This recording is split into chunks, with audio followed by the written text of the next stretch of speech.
Hi guys, welcome back to part 3 in this series on how to build a high income business. Now in part 1 we talked about looking at what are the parts of your business that actually create the income, not the stuff. We put that to one side and we encouraged you to, or I encouraged you to really look at the parts that were cash generating. Yeah? Then in part 2 we talked about your value proposition, the thing that makes you unique to all of your competitors. So I'm hoping that you've run through that exercise and now you're able to say, yeah John, I've got that nailed. I know exactly why we're different from all of our competitors, and I've got a value proposition that as soon as I put it in front of a customer, they just instantly know why to buy from me. Have you got that? If you haven't, go back and do part 1 or part 2 of the video. So what are we going to do in part 3? Well, first thing is, we've got to get your name out there. If you're a secret, it's no good. You're not going to make the monies that you want from your business unless you become famous for what it is that you do. Now, when I say famous, I don't mean BBC famous. I'm talking about famous within the niche sector that you focus upon. Okay, so if you are a HR lawyer or a accountant or any of those service-based businesses, I know you're going to say to me, yeah, but I can look after anyone. Well, I'm sure you can, but that's never going to make you as much money as you could get if you focused on a particular niche. So what niche should you focus upon? Well, again, I'm going to take you back into your database. If you take your database and run through all of the customers that you've had for the last 10 years, I know some of you may have had a business only for a year or 18 months or 3 years. Go back to all of your contacts over the last 10 years, write them down, and then next to them put on an Excel sheet, put what sector are they in.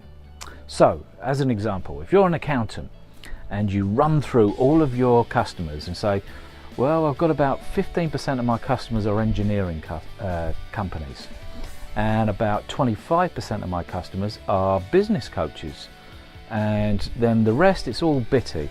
Well, guess what? I'm going to get you to focus on your top 2 niches.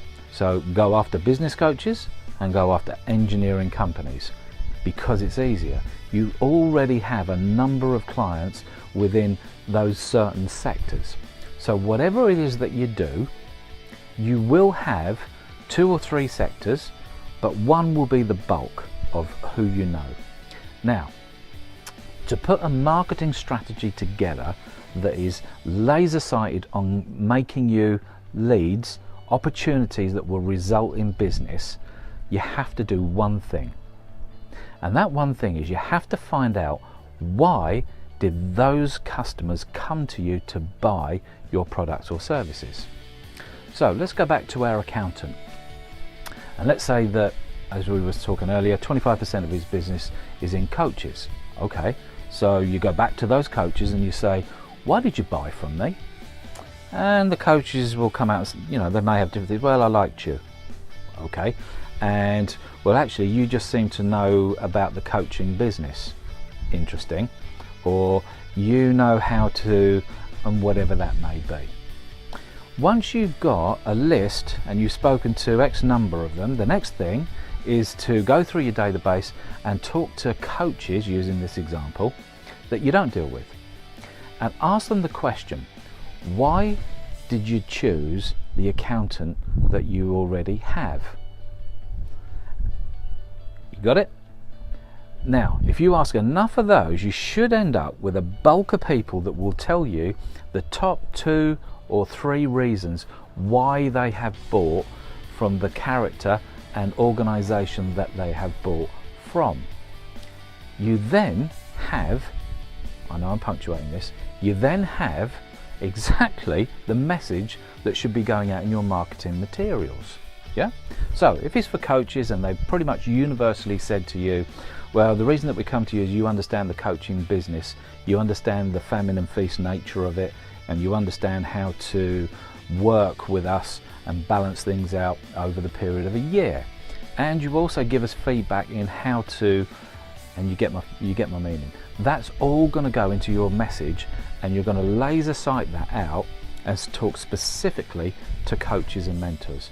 How do you do that? Well, there's a whole raft of things that you can do. Take LinkedIn, for example. You can go on into LinkedIn, and wherever you're based, you can do a search within 10, 15, 25 miles of wherever it is that you are for coaches, accountants, whatever subject it may be. So if you're a social media guru and you want to find people that would have an interest in social media, well, you've just named every business on the planet. So you can't serve every business on the planet, and this is another example of us going back on the accountant. Of course, you're going to have to niche and find out who you can serve. And again, you'll put that into LinkedIn and you'll search those too. So that's just a very quick process of niche marketing. So take out that blank piece of paper and write down what by far and away is the largest percentage of clients that you have. Why do they buy from you? And what will you now put into your marketing message to go straight to that particular niche? Okay, I'll leave you with that for now, and then in part 4 we'll talk about how you make contact and actually create that opportunity.